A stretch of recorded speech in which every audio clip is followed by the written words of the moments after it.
Praise the lord. దేవుడు మనల్ని ప్రేమించి మనకు మరొక దినాన్ని అనుగ్రహిస్తూ వచ్చారు. అందును బట్టి దేవునికి స్తోత్రం. ఉదయకాలము దేవుని వాగ్దానం. మొదటి దినవృత్తాంతాల గ్రంథము 22వ అధ్యాయము 13వ వచనం. నీవు వృద్ధి పొందుదువు, దిగులు పడుకుము. సో దేవుడు మనల్ని ప్రేమించి దినమంతటి కొరకే ఈ ప్రశస్తమైన వాగ్దానాన్ని మనకు అనుగ్రహిస్తూ వచ్చారు. నీవు వృద్ధి పొందుదువు, దిగులు పడుకుము.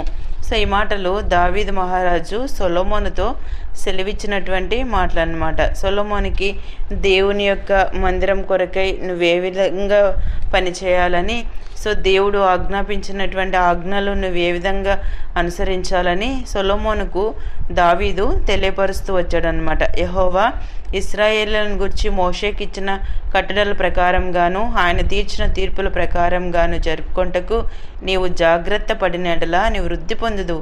ధైర్యం తెచ్చుకొని బలముగా ఉండు, భయపడుకుము, దిగులు పడుకుము అని సొలొమోనుకి దావీదు తెలియపరుస్తూ వచ్చాడు అనమాట. ఎప్పుడైతే దేవుడు మనకు అనుగ్రహించిన కట్టడల ప్రకారము ఆయన తీర్చిన తీర్పుల ప్రకారం జరుపుకొనుటకు మనం జాగ్రత్త పడుతూ వచ్చినప్పుడు దేవుడు అనుగ్రహించినటువంటి అంటే ఏదైతే దేవుడు మనకు ఆజ్ఞాపిస్తూ వచ్చాడో వాటిని మనం చేయటానికి ఇష్టపడుతూ వచ్చినప్పుడు దేవుడు ఖచ్చితంగా మన జీవితంలో వృద్ధి పొందిస్తాడు. అంతేకాకుండా ధైర్యం లేని పరిస్థితుల్లో ధైర్యాన్ని అనుగ్రహిస్తాడు. బలం లేని పరిస్థితుల్లో బలముగా ఉండుమని దేవుడు మనల్ని బలపరిచేవారిగా ఉంటారు. ఉదయకాలం దేవుడు మనకి జ్ఞాపకం చేస్తూ ఉన్నాడు. సో ఉన్న పరిస్థితులను బట్టి నేను ఎప్పుడు అభివృద్ధి పొందుతానని నువ్వు అనుకుంటున్నావేమో, దేవుడిని జ్ఞాపకం చేస్తున్నాడు. నువ్వు వృద్ధి పొందుదువు, దిగులు పడుకుము. సో ఉదయకాలం మనం అనేక సార్లు మన స్థితిని గురించి ఆలోచిస్తూ ఉంటాం. నా జీవితంలో నేను ఎప్పుడు అభివృద్ధి పొందుతాను, ఎప్పుడు నేను వృద్ధి పొందుతాను, నా జీవితంలో ఎప్పుడు ఈ క్షేమం కలుగుతుంది అని మనం ఆలోచిస్తూ దిగులు పడుతూ ఉంటాం. దేవుడు అనుకుంటే సో దేవుని యొక్క ఆజ్ఞలు మనం అనుసరిస్తే దేవుడు ఖచ్చితంగా మనం వృద్ధి పొందిస్తాడు. అందుకే యోబు భక్తుడు దేవుని యొక్క వాక్యంలో ఈ విధంగా సెలవిస్తూ వచ్చాడు అనమాట. అప్పుడు నీ స్థితి మొదట కొద్దిగా ఉండినను తుదను నీవు మహాభివృద్ధి పొందుదు. మొదట ఇప్పుడు ప్రజెంట్ నీ స్థితి కొద్దిగా ఉందేమో, అయితే తుదకు నీవు మహాభివృద్ధి పొందుదు. దేవుడు మనల్ని అభివృద్ధి ఎప్పుడు పొందిస్తాడు అంటే వృద్ధిని మన జీవితంలో ఎప్పుడు చూడగలుగుతామంటే నీవు జాగ్రత్తగా దేవుని వెదకిన ఎడల, సర్వశక్తుడకు దేవుని బతిమాలు కొనిన ఎడల, నీవు పవిత్రుడవై యథార్థవంతుడవైన ఎడల నిశ్చయముగా ఆయన నీ యందు శ్రద్ధ నిలిపి నీ నీతికి తగినట్టుగా నీ నివాస స్థలమును వర్ధిల్ల చేయను అని అక్కడ రాయబడి ఉంటుంది అనమాట.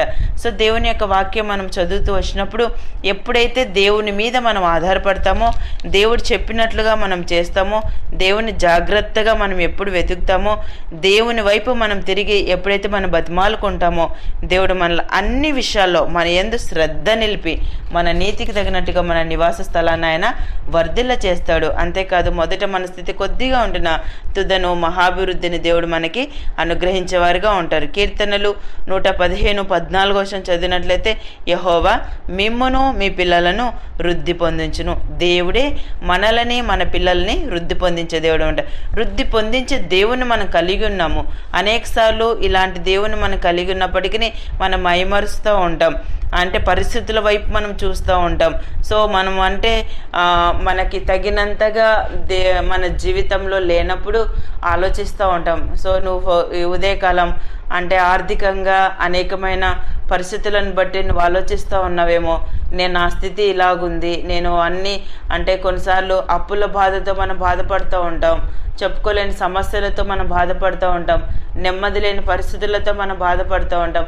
ఇంకెంతకాలం ఎప్పుడు ఈ పరిస్థితులే, నా జీవితంలో నేను ఎప్పుడు వృద్ధి పొందుతానులే అని కొన్నిసార్లు ఇంకా కృంగిపోతూ ఉంటాం, అధైర్యపడుతూ ఉంటాం. దేవుడు అనుకుంటే దేవుని యొక్క ఆజ్ఞలు మనం అనుసరిస్తే సరే, దేవుని మనం జాగ్రత్తగా వెతికినట్లయితే, దేవుని వైపు మనం చూసినట్లయితే దేవుడు ఖచ్చితంగా మన స్థితి ఇప్పుడు కొద్దిగానే ఉండొచ్చు కానీ తుదకు మహాభివృద్ధిని అనుగ్రహిస్తాడు. ఎందుకంటే దేవుడే మనలను మన పిల్లలను వృద్ధి పొందించే దేవుడు అనమాట.